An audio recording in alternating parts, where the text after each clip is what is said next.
മകൻ വരുമെന്ന് പ്രതീക്ഷയിൽ കഴിയുന്ന ആ അമ്മയ്ക്ക് മുന്നിൽ നിങ്ങളുടെ മകൻ തിരിച്ചു വരില്ലെന്ന് എങ്ങനെയാ പറയാനാവുക? സത്യങ്ങൾ ഞങ്ങളിൽ മാത്രമായി ഒതുക്കി വെച്ചെന്ന് പറയാനാവില്ല. പിന്നെ എല്ലാം അറിയുന്ന ഒരാൾ കൂടി ഉണ്ടായിരുന്നു, ശാരദാമ്മ. ശാലിനിയുടെ ബലവും ആശ്വാസവും ഒക്കെ ശാരദാമ്മയായിരുന്നു.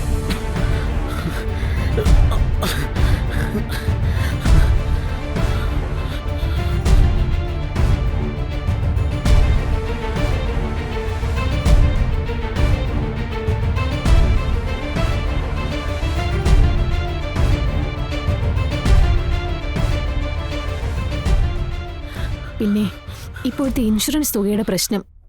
അതൊരു 30 ലക്ഷം രൂപയുണ്ടായിരുന്നു. ആ തുക വിഷ്ണുവിന്റെ പേരിൽ ഒരു നിർധന കുടുംബത്തിന് ശാലിനി വീട് വെച്ച് കൊടുക്കുക. അതും വിഷ്ണുവിന്റെ മക്കളുടെ ഒപ്പം പഠിക്കുന്ന ഒരു കുട്ടിക്ക് വേണ്ടി. ഈ തുക വാങ്ങിക്കാൻ വേണ്ടി വിഷ്ണുവിന്റെ ഡെത്ത് സർട്ടിഫിക്കറ്റ് ആവശ്യമുണ്ടായിരുന്നു. അതിനായി പോയത് ഞാനും ശിവനും കൂടിയായിരുന്നു. കമല, എല്ലാരും കൂടി നിങ്ങളെ ചതിക്കൊന്നും അല്ലായിരുന്നു. വിഷ്ണുവിന്റെ ആവശ്യപ്രകാരം കാര്യങ്ങൾ നടത്തുകയായിരുന്നു. ഇതെല്ലാം വിഷ്ണുവിന്റെ അമ്മ സത്യാമ്മയും മറ്റുള്ളവരെ അറിയിക്കണമെന്നുണ്ടായിരുന്നു. പക്ഷെ എങ്ങനെയാ? ഈ പറയുന്നതെല്ലാം ഏത് രീതിയിൽ എടുക്കുമെന്ന് പറയാൻ പറ്റില്ല. ഈ കാര്യത്തില് ശാലിനി ഒരു തരത്തിലും തെറ്റുകാരിയല്ല. സത്യാമ്മയുടെ മനസ്സ് തകരരുതെന്ന് കരുതി സത്യങ്ങൾ ഒളിപ്പിച്ചു വെക്കാൻ ശ്രമിച്ചു. പക്ഷേ അത് ഇത്രയും കുഴപ്പങ്ങളിൽ കൊണ്ടെത്തിക്കുമെന്ന് എനിക്കറിയാറുന്നില്ല.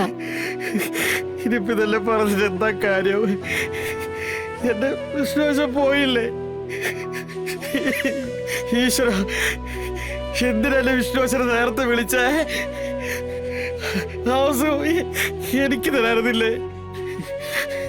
എന്റെ വിശ്വാസന്റെ ജീവന് പകരം എന്റെ ജീവനൊക്കെ എടുക്കായിരുന്നില്ലേ? സന്തോഷത്തോടെ ഞാൻ തരുമായിരുന്നല്ലോ.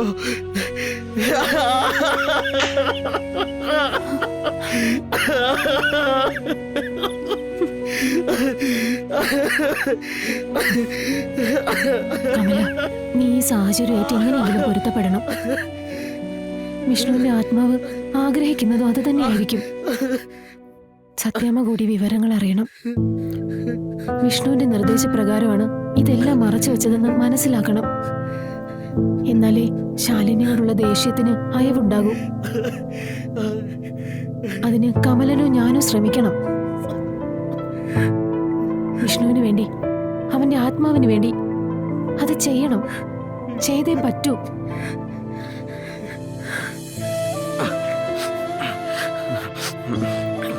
ശ്രമിക്കാം. എന്റെ വിഷ്ണുവശന് വേണ്ടി നിങ്ങൾ എല്ലാവരും ഇത്രയും സഹായം ചെയ്തില്ലേ? ഇനി ഞാനും എന്തെങ്കിലുമൊക്കെ ചെയ്യണം. അത് ഈ ഒരു കാര്യമാവട്ടെ.